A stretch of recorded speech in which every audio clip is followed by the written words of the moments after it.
Hi, this is Phil, and I'm here to tell you all about the Capes and Lunatics Patreon. Get early access to all of our interviews, including the monthly Chichester chats with writer and comic book legend D.G. Chichester, new episodes of classic Capes and Lunatics shows, including The Quantum Zone, This, That, or the Third, and many, many more specials, all completely uncensored. Access starts for $3 a month, full video when you pledge $5 a month. Check out the link in our show notes, or go to patreon.com/CapesandLunatics. Hope to see you there. I'm here for Peter. Once again, no Peter, just a lot of meathead. Welcome back. Sentient tongue, Phil. That's true. Welcome back to the Ultimate Spider-Cast. I am Phil. Joining me, as always, that deadly killer herself. It is. We are Lilith Hellfire. Oh, nice. All right, kids, and this time we're going to cover the first Venom separation anxiety from 1995.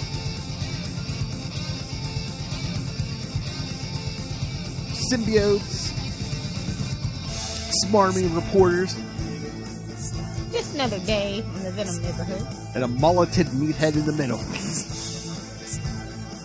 Business up front, party in the back. Gotta love it. It's again 1995. No one was safe from the mullet. Thank God I was so young. And comics, everybody in my grade had a bowl cut. I was gonna say, in comics at least, everyone either had a ponytail or a mullet. Oh, yeah. Or in Superman's case, both. They had to piss off everybody. I'm like, I can't believe they gave Clark Kent a ponytail.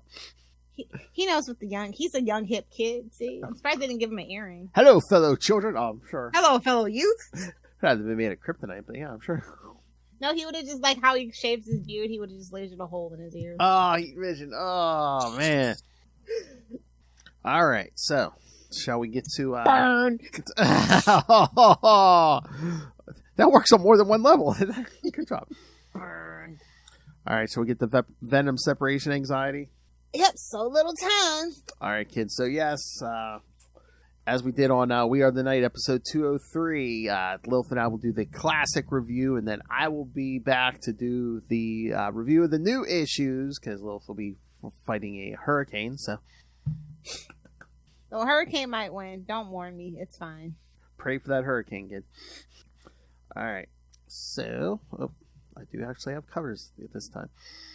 That's actually good. I got the covers. All right. Because, again, pure 90s goodness here. All right. Venom... That's why you should watch the YouTube. Yeah, that's right. All right, kids. So, Venom separation anxiety number... Whoa, what happened?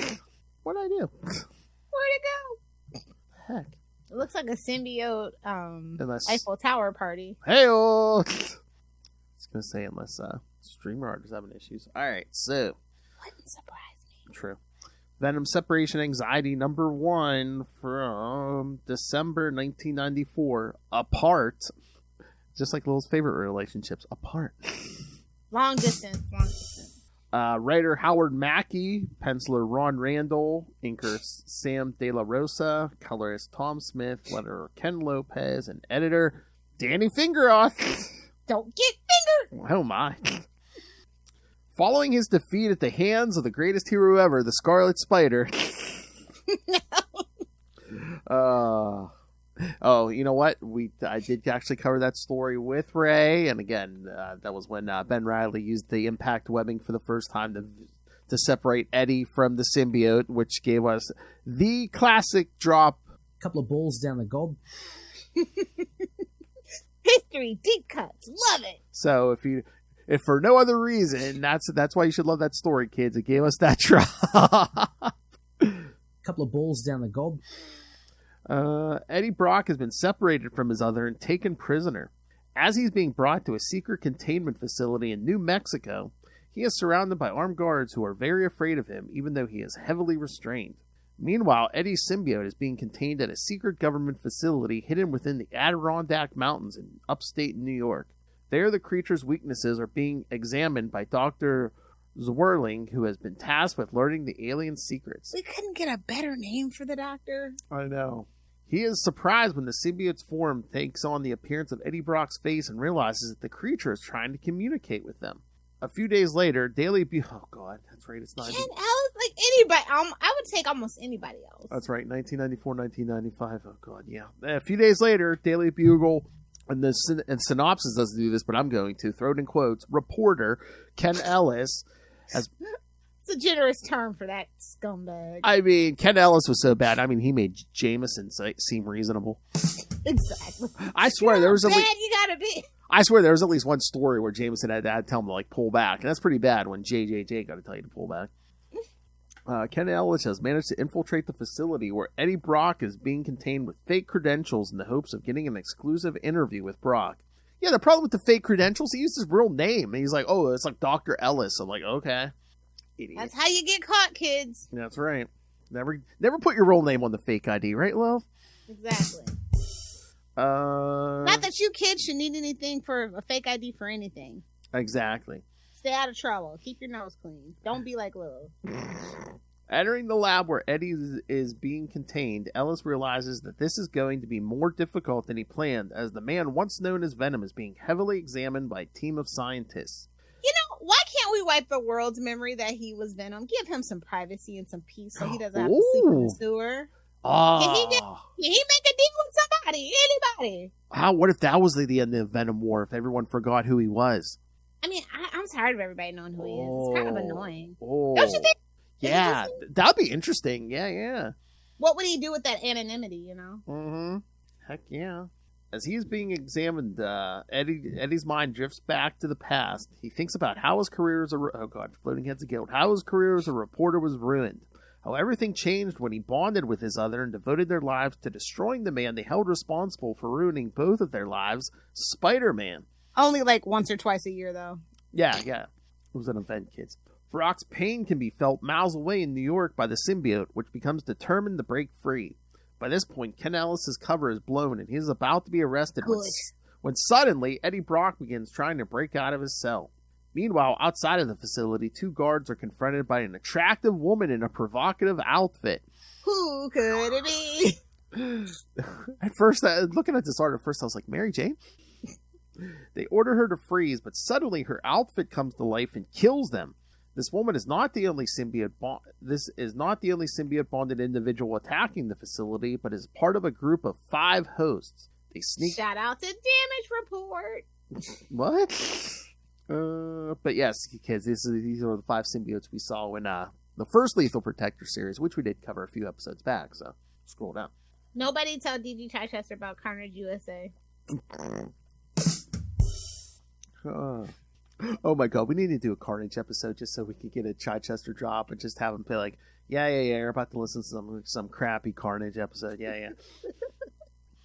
Like, we're manifesting you to write a Carnage miniseries. What are you talking about, DG Chichester? I mean, give him another Daredevil. Maybe have him fight Carnage. You can see. I'm like, you could have Matt punch him in the face a bunch of times.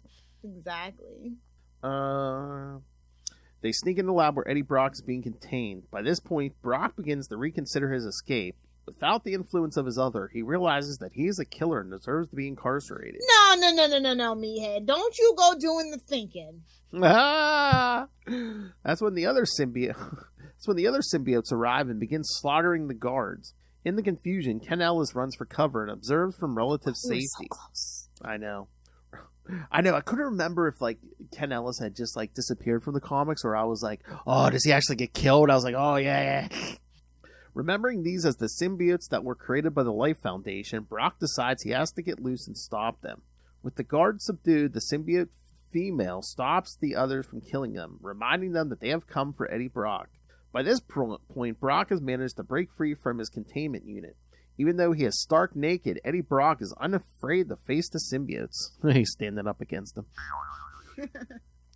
Despite his best shouldn't you like Ken Ellis, though? Isn't he the one that gave Ben Reilly the Scarlet Spider name? Yeah, but Ben Reilly didn't even want that name. That's the only good thing he did. Ben Reilly didn't even want that name. I think I even read somewhere it's like, the creators were like, oh yeah, we'll just call him Scarlet Spider for now until we come up with a better name. And they never came up with a better name.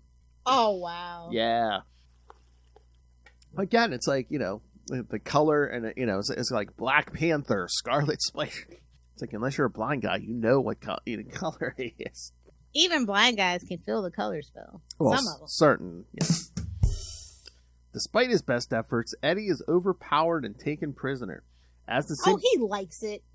It's like that, Mel Gibson in that South Park. No, torture me, as he's strapping himself into the thing. Exactly. As the symbiotes prepare to leave with their prisoner, Ken Ellis comes out of hiding. He tries to convince them that he is Eddie's doctor and they'll need him. However, the symbiotes know exactly who he is, but take the reporter anyway, as Ellis might prove useful to them. He's never been useful to anyone. Alright, so yes, kids, yes, it was Spider-Man issue 53 where Ben Reilly smacked Venom around. And then, of course, the whole Sin Eater thing. He slapped the symbiote and he liked it. Oh, my. Eddie liked it. Exactly. I feel your pain. All right. Any thoughts on this? I mean, naked meathead. What more do you want? Oh, my. That's Lilith's idea of a good Saturday night. Listen, Howard Mackey knows what the ladies like and the fellas, whatever. Although present day Lilith will be like, no, you gotta cut, you gotta cut that mullet off before you come in my house. Mullets are actually kind of making a comeback thanks to who is it, Travis Kelce? So I don't know. Oh, really? I think mullets work if you have curly hair, or curly or wavy hair, not necessarily straight hair. I don't think mullets look good on people with straight hair, but yeah, Dom Mysterio, come on. Just calling everybody out today. I don't feel cutting a promo. Yeah, come on. All right, ready for the second one? Wait, what miniseries came before this one? Which one was before this? Is it Knights of Vengeance? Is it yes. That one? Yeah. It's saying Knights of Vengeance was the last one. I guess we didn't do that because it didn't get a sequel. Even I can't keep track. Oh, it has Vengeance. It actually has Vengeance in it. Oh, we got to do this one day. Oh yeah, I'm always down to do Venom. Yeah, and Vengeance. Maybe not always Carnage, but I'm almost always down to do Venom. Hell, Venom versus Vengeance. Yes, we have to do this one day. Yes. I thought so. I just was making sure that I had my order of events right. The comic book cover though, it could have used a little work. Oh, issue 1, yeah. No, issue 2. Oh, issue 2. Okay, yeah. Yeah, some of these weren't they. Like, what in the Halloween covers going on here? No, my. Boo! Well, it's the empty symbiote, but yeah, I get your point. Yeah. I'm the ghost. The ghost of events past. Head past. I'm the ghost of big crossovers past. Cash grab. The ultimate cash. I mean, they've been grabbing cash off this symbiote since 1984. So. Old enough to drink, old enough to be a parent, dang, they're old enough to be a grandparent. 40 years of this symbiote. All right. So, Venom Separation Anxiety number 2 from January 1995. Lost Souls. Same team. The same people aren't the symbiotes anymore, though, right? No, they are, because they even say in the story, like... Agony? No, I mean, no, like in the future. Like right now, present in the day. Present? Yeah, I don't think... Right, we have different ones, right? Yeah, except for this one female, I can't remember. But yeah, the rest of them, yeah, because they got offed. But yeah, again, who cares? They're just symbiotes. Hey, well, they're symbiotes that aren't Venom or Carnage or even Toxin. So. That's true. All right, separated from its host, the Venom symbiote has been imprisoned within a secret government lab in the Adirondack Mountains, surrounded by security and being experimented on by Dr. Edmund Zwirling. The creature has decided that it must get free and begins trying to break out of its cylinder it has been contained in. It's like, yeah, I broke it out of a Reed Richards container. This ain't nothing to me. Exactly. Its blows have caused the glass to crack, giving it a glimmer of hope of getting outside. Meanwhile, Eddie Brock wakes up after being captured from the New Mexico facility that he was being held. When he sees the 5 symbiotes standing before him, he remembers that they captured him and tries to attack their leader. Revealing her true face, the woman named Donna explains that they don't intend to harm him. In fact, she and her fellow symbiotes have freed him to get his help. She explains that they were all selected by the Life Foundation to be hosts for the symbiotes due to their values. After Spider-Man and Venom seemingly destroyed their symbiotes, Carlton Drake and his foundation found a way to I hate the Drake. To find the oh my. Found a way to revive the aliens and rebond them with their hosts. Oh, I had it on in the other room right before we started. Guess what episode was on? Serenity Now! Oh no. Serenity Now, Insanity Later. No, Dad, that's not... What should I say? Well, Hoochie Mama. Gee, mama. After Carlton Drake found a way to revive the aliens and rebond them with their hosts. However, when they learned that the Life Foundation was engaged in activities that went against their values, the 5 symbiotes left the organization. What values? Making money? I mean, honestly, scientists shouldn't have to rely on public fund. Well, they should only have to rely on government funding. The government should be down to be bettering. Honestly, if Batman has taught us nothing, just fund the undergrad, just fund the thesis statements, please. Fund the research, and you won't have villains. And again, this is the 90s. Those symbiotes died, and they resurrected. Did Jurassic Park teach you nothing? They were too busy concerning with what they could do. They didn't stop to think if they should do it. Oh, God, there's a new symbiote amusement park. Oh, Lord. Oh, no. Nobody wants that film. No. Not even me. Now they are struggling to control the homicidal tendencies of the symbiotes and want Brock's help to learn control. I'm like, babes, do you not know Venom is actually a little crazy? I was going to say, I don't think this is the guy you should be asking. I was going to say, you want Meathead to help you teach you control? He's like, see, what you got to do is you got to lift a lot of weights.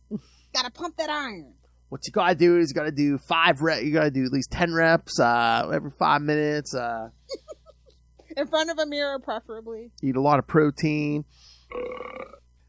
Brains are a good source of protein. I guess they could eat cordyceps now. What? Cordyceps protein powder was kind of... They could kind of do that if they had to. If they really wanted to go there. Where are we at? After hearing all this, Eddie is sympathetic but refuses to help and tries to flee. However, one of the other symbiotes named Carl manages to catch Eddie. Carl! And threatens to harm Eddie if he continues to resist them. Donna pulls... babes. Again, he likes Don't threaten Eddie. What are you doing? I know. Donna pulls Carl back, telling him to keep things under control. Seeing this, Eddie mocks the symbiotes for their alleged values. Back at the Adirondack facility, security enters the lab and discovers that the Venom symbiote has escaped containment. They find Dr. Zwirling alive, but with an erratic heartbeat. They evacuate him by aircraft. When Zwirling comes to and tries to warn them that the symbiote has bonded itself to him, but it suddenly reveals itself and attacks the doctors, intending to get itself back to its former host. While back at the symbiote's hideout, Eddie continues to goad Carl into trying to kill him. However, the other symbiotes pull Carl off of Eddie and try to get him under control. With effort, Carl forces his symbiote to subside and assume the form of normal clothing. When the other symbiotes congratulate him for maintaining control, Eddie points out that while Carl was able to control his symbiote today, he questions if he will be able to do it again. Donna is furious that Eddie would mock them and slashes the metal tank that he is resting against. Realizing that she is losing control of her symbiote, she walks away, telling her allies to put Eddie with their other prisoner. Brock is tossed into a room with their other prisoner. Thinking it might be another symbiote, Eddie attacks this other person until he realizes that it is Daily Bugle reporter Ken Ellis, who meekly asks Eddie if he can get an interview. What a loser. So locked in a room with Ken Ellis. I think I'd rather have you kill me. Yeah, go ahead and break out the Chinese torture. Pull my fingernails out. Oh my. Cut my fingers off, whatever. Just get me out of here. Exactly. Outside, Dawn and the others wonder what they should do next. Without the cooperation of Eddie Brock, she fears that they will lose control of their symbiotes. Not sure what to do next, Donna and the others go to sleep for the night, leaving Carl and Leslie alone to comfort each other. Canoodle. Spoon. Meanwhile, Ken... to mix those colors. Meanwhile, Ken Ellis bombards Eddie with a number of questions about his career as Venom. This gets on Brock's nerves, and he eventually shouts at the reporter, telling him to shut up. Thank you. He tells him to shut up. Eddie can feel that his other is coming and is looking forward to their reunion. He said, I believe they have an app for that. Oh my. Not far away, armed soldiers find the crashed medical craft, finding no sign of the symbiote or any survivors. As they begin to search for the symbiote, the creature has hitched the ride on the back of a passing semi-truck in order to get closer to its host. I would walk 500 miles. It is the 90s, my friend. That's true. See him with a Walkman just bobbing his little with his thumb out like the Hulk. I'm too sexy for this symbiote. Oh, no. Not right, Princess. All right, thoughts on this? I'll rank them at the end. Yeah. But it's pretty solid. Like, we just jumped into it, and it has just been kind of a breakneck pace that I appreciate. Like, we don't have to get too deep with Venom. Like, it's just violence and fun. And, like, so the people Venom is very underrated. I feel like people just, sometimes it's okay to be superficial. Yeah. Again, especially everything doesn't have to be grim, dark, and a serious contemplation on modern crime or whatever the hell people say they want in a comic book. And again, it's 1995. I had deep comics in 1995. Fun and violent. Again, a Saturday night at Lilith's house. Exactly. Consensual, of course. Consensual violence, kids.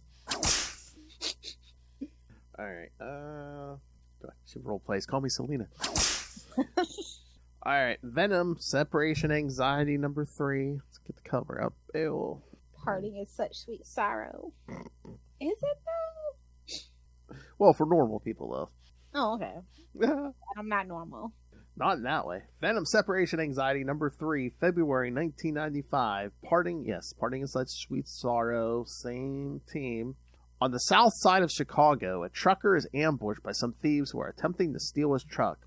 However, he is saved by the Venom symbiote as it had been hitching a ride in an attempt to get back to its host after they had been separated. The symbiote bonds to the truck driver and slays the thieves before leaving the frightened truck driver behind. Now he's going to prison. I know. Meanwhile, in the abandoned factory where the 5 Life Foundation created symbiotes are holding Eddie Brock, one of the symbiotes, Leslie, wonders how her life, because again, they still haven't named these symbiotes. Yeah. Wonders how her life could have gone so wrong that she ended up bonded to an alien creature and hanging out in an abandoned factory. You know what? I'm convinced why they created these particular 5. I'm like, they wanted them to be the Power Rangers so bad, bro. Oh. Like, look at the colors. I'm just saying. It's 5 of them, the color coded. Yeah, true. I was going to say they at least wanted to do the female one because, how can we make Venom and Carnage better? Add boobs. I mean, something for the fellas. The ladies already have Venom and Carnage. I was going to say, we got Meathead, yeah. So it's called hentai, but it's an art form. No judgment. I mean, we got Big Dumb Meathead, yeah. Come on. I don't think those are tentacles. Superior tentacle. Oh my! As she looks at her face in the mirror, Leslie doesn't notice someone with a knife sneaking up behind her. As she is, what are you, blind? As she is too busy looking at herself in the mirror. As she is fatally stabbed in the back, her last word is the name of Eddie Brock. Later, the symbiote known as Carl bursts into the room where they have Eddie Brock contained in order to force him to help them learn how to control their symbiotes. However, Eddie and Daily Bugle reporter Ken Ellis have escaped in the middle of the night. As the 2 men flee, Ken Ellis can barely keep up with Eddie Brock, even though Eddie is no longer bonded to his own symbiote. What do you think he's working out for constantly? Exactly. When a gang of armed men try to stop them, Eddie fearlessly lunges into them. Despite this, one of the gang members manages to shoot Eddie in the arm. Before the gunman can kill Brock, Ken hits him over the head with a trash can, allowing them to escape. Where he belongs. Oh! Like, he's hitting him with his home like he's Oscar the Grouch? Okay. Beat me to it. At that moment, the symbiotes find Leslie's body. They assume that Eddie Brock had killed her and begin plotting revenge. While at that moment, the soldiers searching for the symbiote question the truck driver it briefly possessed. He tells them that the whole time it controlled his body, it said the name Eddie over and over. When they continue their search, they just hate that when they scream the name of their ex. Can't relate. Oh my! Lil's like, when I hear him scream, they're begging God for mercy. Exactly. They know I have none. Swear to me.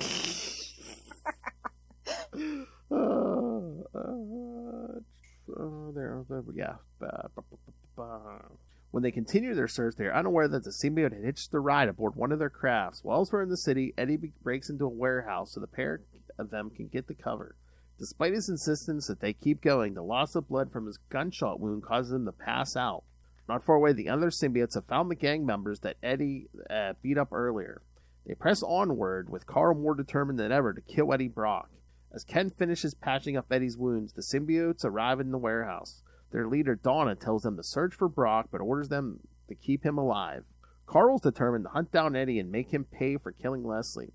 When he searches through the darkened warehouse, someone ambushes him from behind with a glowing knife. When Carl finds Eddie Brock, he collapses into Brock's arms with a knife sticking out of his back. That's when the rest of the symbiotes find Eddie holding the body of Carl in his arms. Thinking that Eddie is responsible for killing Carl, Donna orders the rest of the symbiotes to kill him. I just died in your arms tonight. Whoa! Must have been something you said. Should have walked away. Exactly. All right. So thoughts, because again, it's just the same notes here. Scarlet Spider, Blah, blah, blah, blah. Carnage USA. Yeah. Right. Now this is a cover. Oh yeah, the last one. Yeah. So this is gonna be our episode artwork, I think. Yeah, this is the best cover I think out of the 4. They're back, baby. The happy couple reunited. So yeah, this whole miniseries, the evolution of Eddie and the symbiote and their relationship. I really do. Mm-hmm. But yeah, this miniseries is a little different because again, the two of them aren't like bonded until this last issue. Yeah, but like I think that they kind of made Eddie competent on his own without the symbiote. Oh yeah, that was kind of a surprise for me when I first read this. I mean, again, I think people gain IQ points and everything once you want them to be there. They get popular enough to get their own book and stuff. It's like, oh no, they're capable all of a sudden. I think it's a I mean, he was a reporter. He did have a good head on his shoulders at one point in time. It's just he was consumed with revenge. Mm-hmm. The symbiote gave him something to preoccupy his time. Like I said, he only tries to attack Spider-Man once or twice a year. So, yeah, they're off doing their own fun adventures any other time after that. Yeah, and it's more than revenge, too, because, I mean, I think he was, a mental break or what, because, just the whole Sin Eater thing, he lost his career. Oh, yeah. I mean, we read about his father and stuff, so. Mm-hmm. Definitely a retcon on the dad stuff, but I don't mind it. Yeah, and he lost Dan, because, that, I think, drove him over the edge. Superior definitely. That the F in the chat for him, guys, on that. Mm-hmm. Oh, yeah. All right. Venom Separation Anxiety number 4 from March 1995. Reunion. A deadly one. I was going to say, you know who's getting reunited, kids. Reunited and it feels so good. Just drape yourself all over my body. Oh, no. So this is the musical this is the musical episode, kids. Hey, this is the musical you deserve, not Joker 2. Oh. Hell, if we monetize this, probably make more money than Joker 2. Nice. Not that hard. The bar's in hell. All right. Thinking that Eddie Brock killed one of their friends, the 3 remaining symbiotes have decided to kill him. Have we tried killing him yet? Pulling the murder weapon out of the back of Carl, Eddie uses it to defend himself as he tries to explain he was not responsible for the death of their friends. However, Donna manages to wrap tendrils around Eddie's throat and begin choking the life out of him. Lilith? It wasn't consensual. Although he did make it consensual towards the end, it wasn't at the start, so no, not me. I don't think those are tentacles. Deciding this is what he deserves, Eddie Brock doesn't fight back and begins to black out. Oh, he's in the autoerotic asphyxiation, eh? Well, at least he's not in a scuba suit, Or Get that reference, you're my people. Or hanging in a closet like David Carradine. Yeah, that's the joke. Yeah, I know. I got that reference. However, Donna stops herself, not wanting to cross the line as she wants to control her symbiote. When Eddie tries to explain that he didn't kill either Leslie or Carl, Ramon kicks him in the face with enough force that he blacks out. I'm like, Cisco, what are you doing? No. Oh, my. While the symbiotes have been busy with Eddie, Daily Bugle reporter Ken Ellis has managed to escape the warehouse. Afraid for his life, Ken makes a run for it. However, he is suddenly surrounded by flying ships and ordered to surrender. Yes. Flying. Like, cop cars are one thing, but flying ships, whenever they get to that, we are done. We are cooked, chat. It's S.H.I.E.L.D. Well, that's S.H.I.E.L.D. I don't know. Did they ever say who these guys are? We assume it's S.H.I.E.L.D., but I don't think so. I know the uniforms, I don't think they look familiar. I mean, they're not guardsmen from the vault. Just another random Marvel freaking Gestapo state. Oh, my. Organization, Mm-hmm. These are the soldiers who have been hunting for the Venom symbiote since it escaped captivity. As they question him, none are aware that the Venom symbiote hitched a ride aboard one of their ships.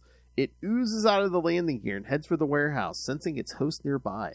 Back inside, the symbiotes have tied up Eddie's arms and legs and wake him up with a bucket of water. We hope that's a bucket of water. Oh! Trevor asks Donna if she wants to wait outside while he and Ramon interrogate Eddie Brock. However, Donna insists that she wants to watch. Oh my. Ramon reveals his real... That kind of gal. Exactly. Ramon reveals his real face and once more tries to explain to Eddie that they want his help learning how to control their symbiotes who are slowly making them homicidal. As he makes his final appeal to Brock, Donna's eyes look over at the dagger on the ground and send slowly lowers a symbiotic tendril down to grab it. Outside, the soldiers surround the warehouse and prepare to attack, unaware that the Venom symbiote is waiting in the shadows for its own moment to act. Back inside, Ramon manages to get through to Eddie, who agrees to help them. However, before he can cut Brock down, Donna lunges at them with the knife. She reveals that she was the one killing her friends, having realized that they are no longer in control and they all must be destroyed. Yikes. She then fatally stabs both Trevor and Ramon. Before she can kill Eddie, his symbiote comes crashing in through the skylight. Turning into Venom once again, Eddie breaks free and easily overpowers Donna. That's when the soldiers come crashing in to take them all into custody. Realizing that he is outnumbered and unable to do anything else, Venom uses his camouflage abilities to escape. With Brock gone, the soldiers take Dawn into custody and recover the dead bodies of the other symbiotes. The soldier in charge tells Ken Ellis that for national security reasons, he won't be able to report this story. Ellis isn't upset by this, as this wasn't the story he wanted to get anyway, and vows that he will get his one-on-one interview with Venom one of these days. He was doing the same thing with Ben. He wanted an interview with the Scarlet Spider. He's a clout chaser. Mm-hmm. While on a nearby rooftop, Eddie orders the symbiote off of him. He explains that he needs the symbiote to stay away from him for a while. After his experience with the other symbiotes, he needs to determine how much his own symbiote has been influencing his thoughts since they were bonded. He suddenly realizes that he is afraid of what the answers to his questions might be. I mean, you know, that brain of yours is mush, bud, so it's pretty easy to manipulate. So, thoughts? I thought this was pretty solid. I will give I think issue 2 is my favorite story. So I think it'll go 2, 1, 4, and 3. 3 is just kind of the penultimate issue, gluing it all together. It's good, but it is what it is. It's the penultimate issue, getting us to where we got to be at the end. Hey, I don't really like the twist that it was Donna killing the other symbiotes either. Yeah, she was the one like trying to talk everyone down, and then it's like, oh no, it was me. I'm like, that's unfortunate. If she was that homicidal, would she have been able to like hold herself back that whole time? Yeah, I think they wanted it to be somebody else, but then they were like, whatever. They wanted a shock ending, and it's like, that's it. It was the one who seemed the most reasonable. Well, honestly, 9 times out of 10, that's usually how it goes. Oh my! You know who done it anyway. You know. Yes. Which is what this basically is. Yes. Thank you, seemingly reasonable of Hellfire. So, what would you grade this? Oh, solid B+. Oh yeah, nice. Yeah. Tons of fun. I could have used a little more gore and violence for Venom. But I like the spotlight on Eddie being separated and actually being competent, so that kind of makes up for it. Yeah, I think at this point they had pared the miniseries down to 4, like most of them. But I was like, man, I mean, this almost could have used a 5th or 6th issue. Yeah, I could have gone for 6 on this one, to be perfectly honest. I feel like I would have liked to flesh out the other symbiotes a little bit more. Yes, but we do get that eventually in what is it, Carnage USA? Yep. Yeah, they'll be back eventually, kids. So. Not what about you? What would you give this? I think I gotta go with your B+. Yeah, no, it's fun. It's a good 90s, solid 90s story. Which again, you always think like Venom, especially in this era, is like a cash grab. But I mean, it's like at this point though, the mini series was just like, I think that they were too afraid to go ahead and pull the trigger on a full series at the time, because he's like the, you know, like the end of the fourth quarter, like back of your pocket kind of, oh, we need to get some money kind of character, you know what I mean? Yeah. So I think that they were afraid to do an ongoing at that point because they probably did need that just in case they needed to boost sales for the end of the year. You know what I mean? That's what I very much felt like. But I thought almost all of the miniseries, with a few exceptions, are pretty solid, pretty fun. And they each grow and build upon each other, which a lot of miniseries don't do that anymore. Yes. So even though there's all these different people, I feel like they did have respect for the things that came before it, and they built off of it. And I appreciate that a lot. Yeah, because again, we had the David Michelinie for a while. Again, this one was Howard Mackie, and again, it seems. And then like... they always bring back Sammy. Like, I think he insists. I'm pretty sure he insists. If it's Venom, he back in the day he had to do it. Yeah, Larry Hama is gonna do. I guess does the one after this again. So yeah, I mean. But also, they were all kind of like more friendly, and like the bullpen was more. In the office. Yeah, nothing. So it's a lot more camaraderie, more collaboration, easier to collaborate, yeah, like person to person. Yeah, it's always so different now because, again, nothing against the current people, but yeah, everyone was like in the same building, and people got. Yeah, like I said, they don't really have a chance to like collaborate and get together in person anymore. No, because some of these people are in different countries. It's like, yeah, and that's great for perspective. And stuff. Yeah, like, it just feels like the comic book, like not only the community but like the industry's kind of falling apart because it's so corporate now. Yeah, there's just so many things we can't, like, we'd never get another DC versus Marvel again. Not even a video game, unfortunately. Even though they did Capcom and Street Fighter, it's not my business, whatever. But like, it's just like I just miss the days where they could just do a handshake and say, "Yeah, let's do it. Sounds cool." Yeah, exactly. Again, too much Warner's and Disney. Yeah. Yeah.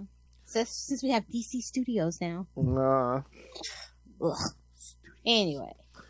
Yes. All right. Any other thoughts on Venom separation anxiety?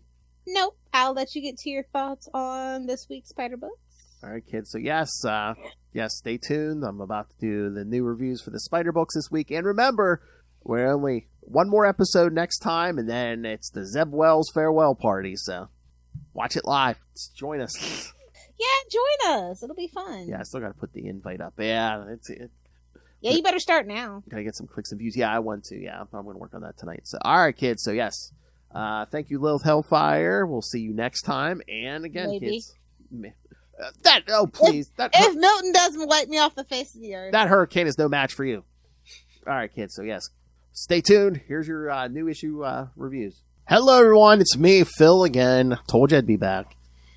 And, like I said, it's just me. Lilith is, well, right now she's battening down the hatches. It's 24 hours, well, a little over 24 hours since her and I last chatted. So yes, it is Wednesday night, so if the storm hasn't hit down in Florida, it is any moment about to hit. So yes, Lilith is battening down the hatches, and pretty soon she's probably going to have no internet, probably no electricity. So hopefully Lilith and everyone down in Florida can ride this storm out, hopefully safely, hopefully with hopefully no loss of life for anyone. So all right, so, but we promised you that even if I do it myself, which is what I'm going to do, I'm going to do the reviews of this week's Spider Books. So, all right, we'll do, all right, 4 issues, 2 pertaining to Venom War. So let's get back to our ongoing live coverage of the Venom War event.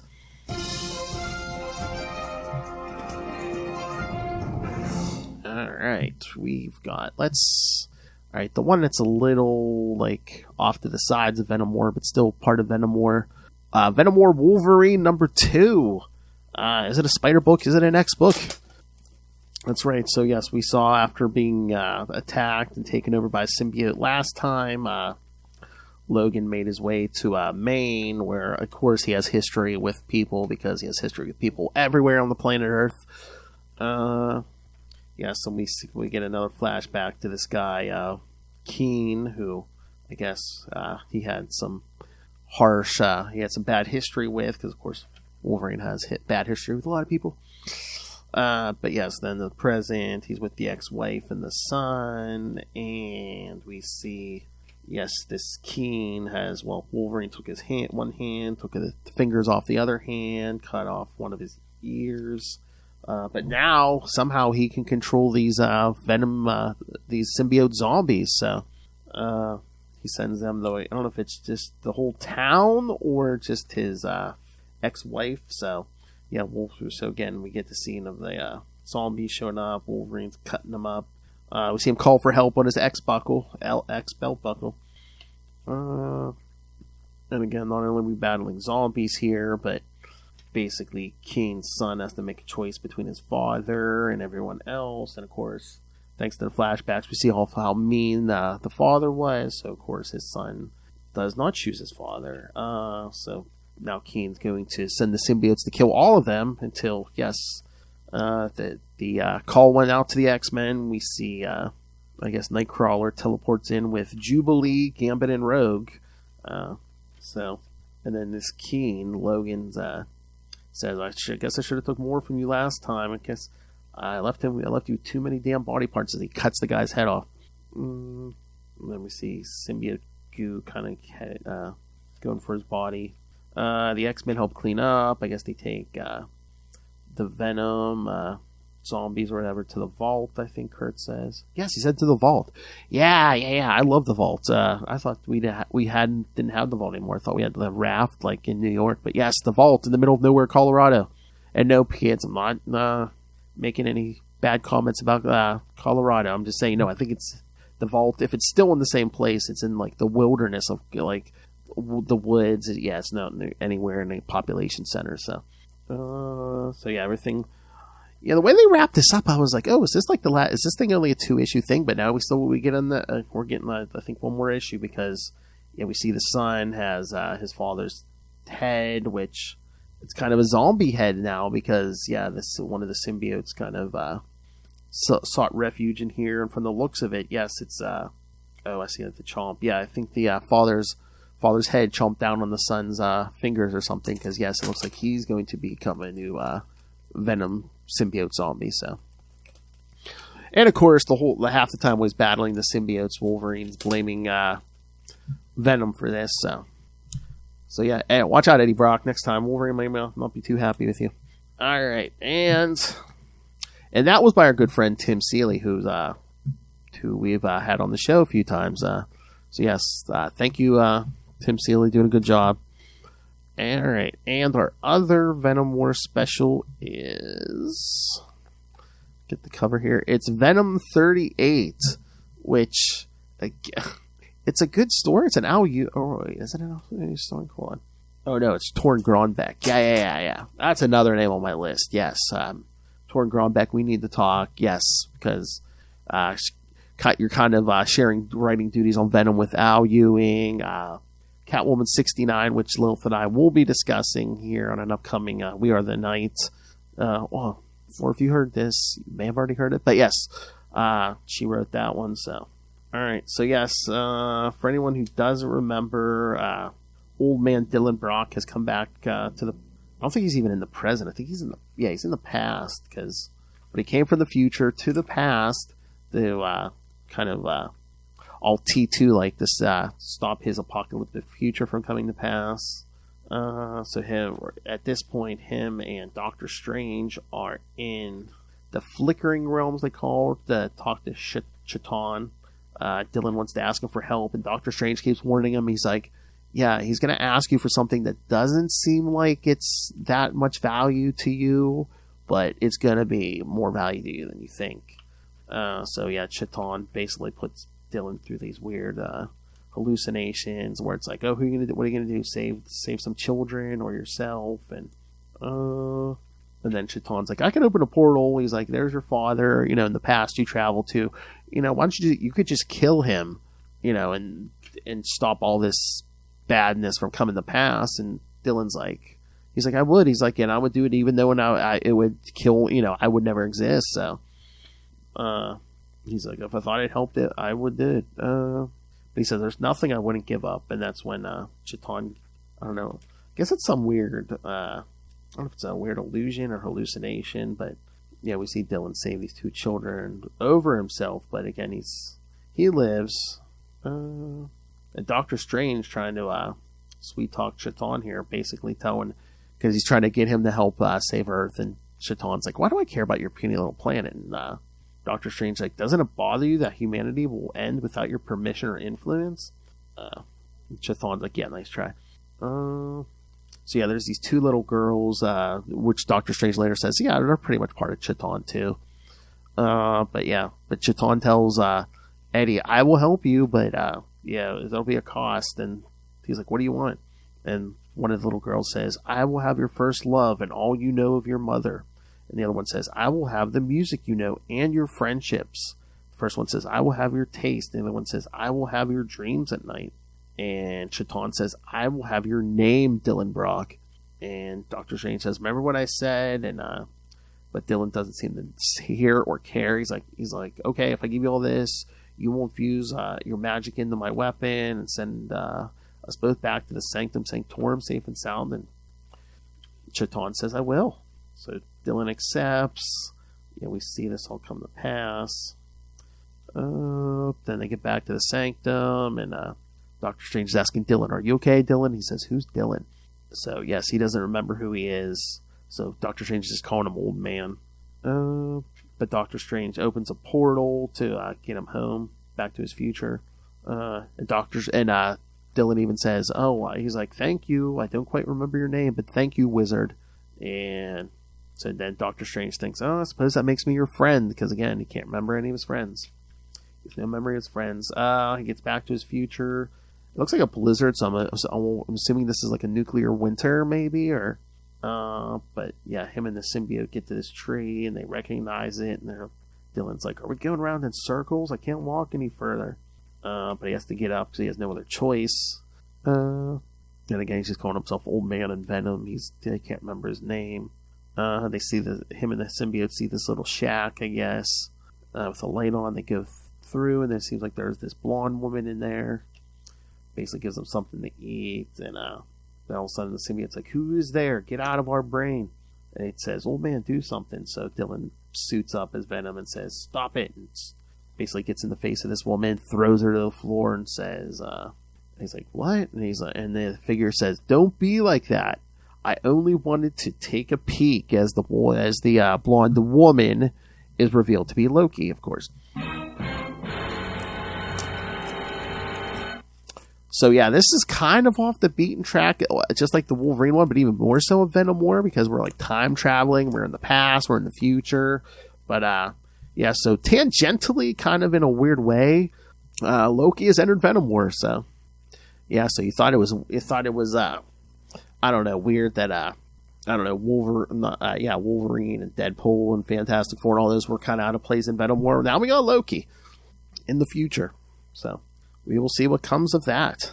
All right, and then not a part of Venom War, because again it's an anthology book, but another book I look forward to every month. And again, I'm thinking, I don't know if the next one's the last one already, which makes me sad. But yeah, this week we got Spider-Man Black Suit and Blood #3, and yeah, the one's on the screen. It's a variant cover. I think that might be my favorite version of that cover. But yeah, the regular cover. Also excellent. We got 3 stories. We got Neighborhood Watch by Justina Ireland and Netho Diaz, where we see Peter going to visit his Aunt May, and he hears about the neighbor's daughter running away. But again, she had so much going on in her life, it's like, she wouldn't run away. But so yeah, he gets a tip by one of her co-workers to go check out this warehouse where she's being held because she, I guess, learned too much about the business of the boss, who turns out to be Tombstone. Remember Tombstone, kids? He's coming up in the next book I'm going to review too. So yeah, we get a cool fight scenes and even just like pages of Spider-Man in the black suit by Netho Diaz, which again, I think he did some Star Wars stuff or something, but I know him from Daredevil Black Armor by D.G. Chichester. Netho Diaz still doing the work. As incredible as his work was in Black Armor, I think I almost like his art here. But again, maybe it's just because I like the symbiote suit so much. But yeah, Netho Diaz really, really, bringing the art again between Black Suit Spider-Man and Venom and Tombstone. Yeah, really good. And then the second story is Whatever Happened to Master Blood by Al Ewing. Yes, that Al Ewing. So, and again, we know what kind of stories Al likes to tell. So, yeah, Spider-Man's not in this story, but the symbiote is, because it takes place during during the first Secret Wars 40 years ago. We see the villains taking roll call basically when the Beyonder takes them to Battle World, and yes, among them is someone named Master Blood, who wears like a red and black suit, and Yeah, but basically he's scheming because, once Doom runs off to grab the Beyonder's powers, Master Blood's like, Doom's a fool. He's like, I can use it to my advantage. And we see him going through the villain's fortress here, and he finds a similar machine to the one Spider-Man uses to call up the symbiote for the first time. But yeah, we see from his thoughts that, and again, kids, all right, just hold on, because he's like, I fought alongside the Hulk and Submariner. I humbled the mighty Avengers and almost destroyed them. My bargain with Dominus would have won me the world, and had the original X-Men not intervened. And he said he was the seventh member of the Sinister Seven. So, yeah, I don't remember this guy. Stay tuned, kids. So yeah, we see him. Yeah, he calls up the symbiote, and yes, he in a similar scene to the one we saw when we saw Spider-Man originally get that suit. Master Blood gets this suit, but then in walks Kang. Yeah, it's good. This is going where you think it's going, kids. So Kang is just like, he's talking like he knows this suit and the symbiote and everything. And again, kids, remember Al Ewing's Venom run when Eddie Brock met Kang and all this. So yeah, this is going to tie into this because, Master Blood saying, this symbiote doesn't know you. And Kang's like, no, not yet. He's like, but I have met it after in the company of a friend of mine. Very soon it's going to meet a man named Edward Brock, and eventually we're all going to have some very enjoyable conquests together. So Venom is vital to my story, and I'm afraid you're not. So, yeah, Master Blood's trying to attack Kang to no avail, and he's just like, you talk like Doom's your equal, but he's like, at least Doom has my respect. He says, do you know why? Because when I fight him, I can't do this, and he blasts Master Blood, and Master Blood looks like almost not quite getting dusted like in Infinity War, but he's like going up in smoke almost, and Kang's like, in a few moments you'll cease to exist, though I've never existed. And the only one who will remember you is me, and not for very long. So even Kang's going to forget this guy. And Master Blood's like, you can't do this to me. And Kang's like, actually, out of everyone here, you're the only one I can do this to.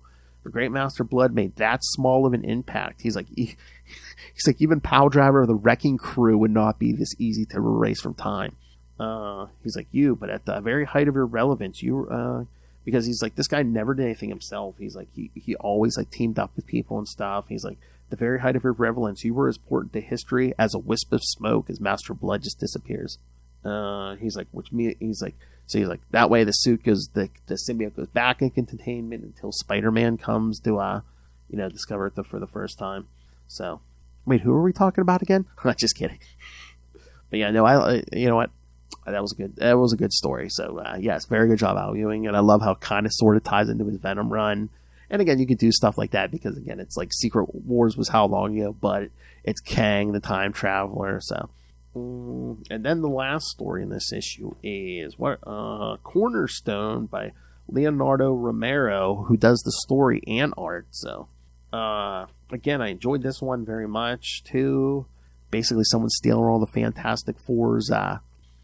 They basically loaned like a bunch of their stuff to this exhibit, and it ends up Mysterio is stealing this stuff, and Spider-Man's like, no, I can't leave like Reed Richards level tech in the hands of Mysterio.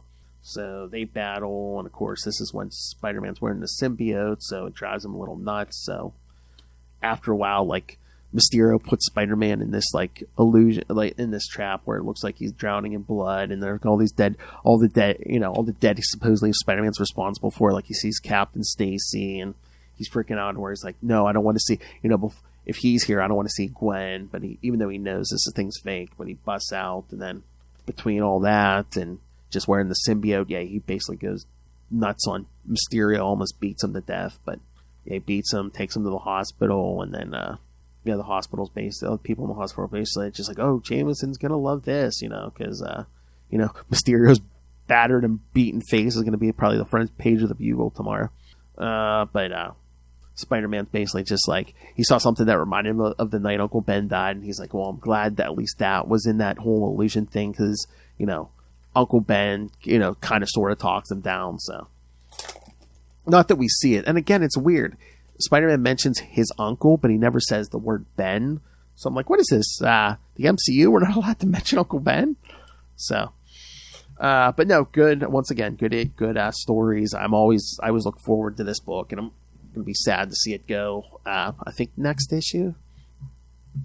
But again, yeah, those books are always good because it's like there's always like 3 stories in them. So it's, again, if there's one that's not your cup of tea, you're gonna find at least one or hopefully 2, if not all 3 stories you're gonna enjoy if you're a Spider-Man fan. So, and again, they've been great writers. I mean, top notch. Even the people I'm not familiar with have been writing great stories, but the ones I am familiar with, yeah. I mean, they had J.M. DeMatteis, they had Erica Schultz, Al Ewing. So, yeah, they're bringing their A games here. All right, and I know what you're waiting for, and I wish Lilith was here with me to review this, but that's right, kids. The penultimate issue of Zeb Wells' Amazing Spider-Man run, Amazing Spider-Man 59, or Legacy 953. I can say that because Lil's not here. All right, so yes, I think this is the one where they're like, oh, it's the most craziest fight in the most bloody, brutal fight in comics history. And again, I mean, it gets bloody because Tombstone and Spider-Man are basically beating the living stuffing out of each other, and I mean, Tombstone's bleeding, which again, I thought he was like indestructible. I thought he was indestructible, but again, unless things have changed for him, again, Tombstone superfan Ray, if you hear this, can you let me know? Is there some reason why Tombstone's not invulnerable anymore? Because if there is, I didn't read it, I don't remember it. So, but yeah, I thought he was invincible since the 90s because when he took some experimental gas in the face or something. But yeah, Superfan Ray, let me know if Tombstone's status has changed there. Sounds like a plan, Jan. Alright, so yeah, they're battling because Spider-Man's trying to keep Tombstone from killing his daughter, like we talked about last time, because she's about to turn state's evidence against him. She gets away on the subway. I mean, yeah, most of this issue is pretty much just a big fight scene between Spider-Man and Tombstone. I mean, fighting in the street, fighting down in the subway, just super strength punches and light pole, getting smashed by light poles in the back and stuff, and then at one point Spider-Man like tosses Tombstone into the side of a moving subway train, and then another point Tombstone's on the tracks, which he was about to get run over, but Spider-Man saves him, and Tombstone's like, that was dumb, and why'd you save me? He's like, you should have walked away, and you already saved Janice. You didn't need to save me. And he says, I wasn't just trying to save her, Lonnie. You were going to kill your daughter. So basically Spider-Man said, I was trying to save you too from having to live the rest of your life knowing you killed your own daughter, dick. So, but yeah, Spider-Man basically passes out Tombstone. Looks like he passes out, or a bunch of about to pass out. Which is where the story ends, because again, it says to be concluded, and it's going to be concluded, kids, because that's right. Next issue, probably 2 weeks, I think, 2 or 3 weeks. And again, it's gonna be the focal point, one of the focal points of our big episode 300, 2 episodes from now. Because yes, Lilith, Hellfire, and I are throwing a party for the end of the Zeb Wells run. The end of Zeb Wells' terrorizing of the Spider-Man comic community. That's right, kids. Yes, episode 300, the big So Long Zeb Wells party, when Amazing Spider-Man 60 comes out. So, and again, stay tuned. Everyone, send us your thoughts on his controversial run. Hopefully next issue Paul will get hit by a bus. But and again, it seems like there's a ton of ads in the end of this thing, but I don't know if they were saving all the ads for the end so they didn't have to interrupt the most bloody battle in history. Which again, it's like, yeah, they were beating on each other and getting all bloody, but I'm just like, really? The most brutal fight? Again, it seems like ever since the Dan Slott era, they've really exaggerated some of it's like, oh, this is going to be the biggest Spider-Man story of all time. And it's just like, even if it's a good story, it's just like, I don't know about the biggest, but... And again, we have had so many Carnage and Wolverine and Punisher stories, and you're telling me, yeah, this is the most brutal? I don't think so. And again, especially because it's only rated T. It's rated T, kids. It's not like it's rated MA or anything. So, yeah, the blood's not like out of control. So yeah, again, I gave the big thumbs up, but I'd say in order, from my most favorite to least favorite this week. Again, starting with my most favorite, Spider-Man Black Suit and Blood, Venom 38, Venom War Wolverine, and then Amazing Spider-Man number 59. Which again, it wasn't bad, but again, Zeb didn't have much to mess up because it was basically just the one big fight scene. So if you're looking for action, this is your So not a lot of standing around talking. I mean, again, Spider-Man and Tombstone talk a little while they're fighting, but this is all, the whole issue is basically one big punch 'em up. So all right. Those were your books for this week. Again, I know, hopefully I didn't bore you too much just talking to myself, but Lilith and I did not want to let you guys go without getting your new, we're going to give you on-time comic reviews, so there you go. And so, like I said, next, in 2 episodes, we're going to cover, give you episode 300 in the Zeb Wells, but next time, Lilith and I are going to talk, Venom, separation anxiety, and you're like, wait, what? Separation? Didn't you just do that this episode in the beginning? No.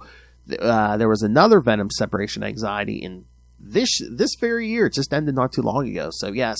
So once again, just like with Lethal Protector and the Silver Sable stuff, we're going to compare and contrast the 90s separation anxiety and this year's Venom separation anxiety. And whatever books we get next week, we'll cover those too, the new books. And like I said, hopefully, Lilith should be back. Again, last storm, Lilith only was out. Her power did go out, but she has a generator. But yes, her internet was out for a few days. So yes, because trust me, Lilith would podcast in the middle of a hurricane, as long as she had internet, because she liked that. And again, all of us here love podcasting. I can't say I wouldn't be podcasting from the middle of danger. All right, but yes, so again, read up, send us your thoughts on this year's Venom separation anxiety, or on next week's new issues. And again, you can send us your thoughts on this week's new issues, because again, I'll probably backtrack next week and be like, Lilith, what did you think last week of Spider-Man Black Suit and Blood number 3? So if you can send in your thoughts for the books this week, that way we can get Lilith's opinion, your opinion, and it's all good. All right, and of course, and even if you don't want to do that, we definitely want your thoughts on the Zeb Wells run, especially the last issue. How did he stick the landing? Which I think we have an idea how he's going to stick the landing. Send us your whole thoughts on the whole Zeb Wells run, on the final issue, and again, what the bright shining light at the end of the tunnel. 8 Deaths of Spider-Man by Joe Kelly coming here in issue 61. What do you want? What do you want it to give us? Sounds like it's going to be a lot of magic. So, and of course, we're also everyone's favorite college dropout, Victor Von Doom. All right, but send us your thoughts on any of it, the old stuff, the new stuff, the upcoming stuff, but especially for our big celebratory 300th episode covering the whole Zeb Wells debacle.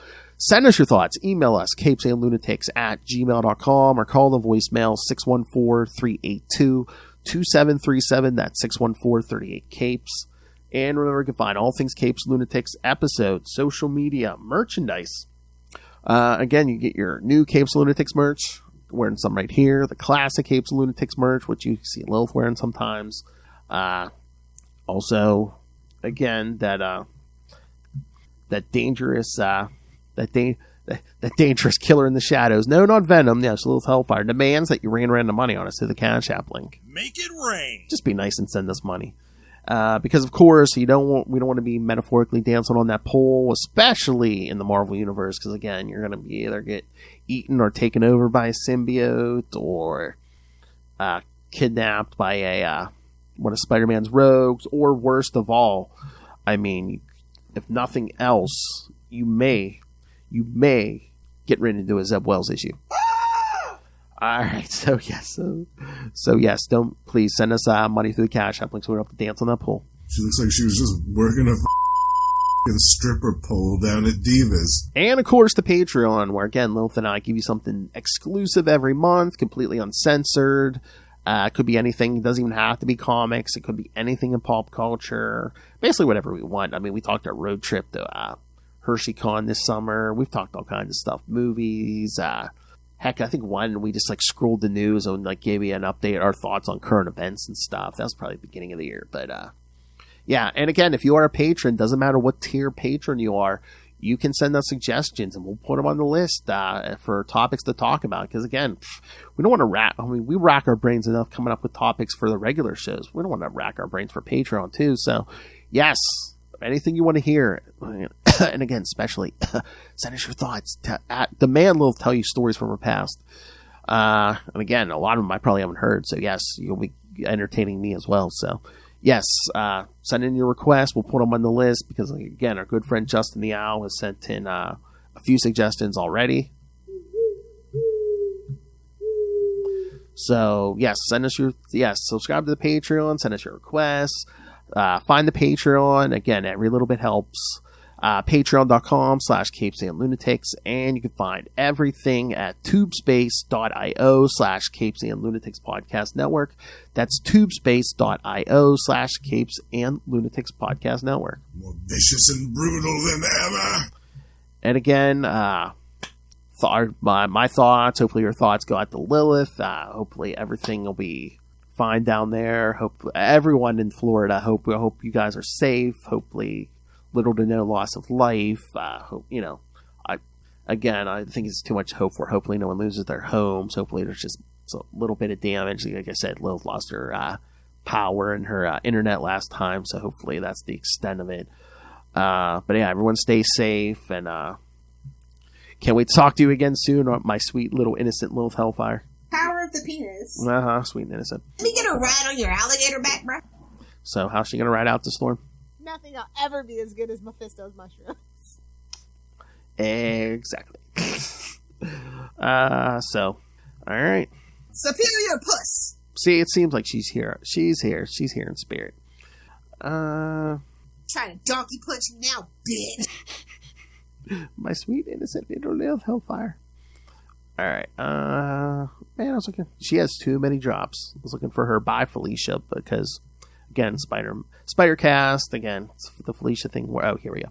All right, kids. So yes. Bye, Felicia. There we go. Now we can end it. That's not it. All right, everyone. So thank you for joining me and Lilith at the beginning of the episode. Again, next time, episode 299, Venom Separation Anxiety from this very year, 2024. And then episode 300, the big Zeb Wells going away party. We're going to party and he's going to go away. Send us your thoughts, please. But until then, swing on back. Thwip, thwip, thwippity good.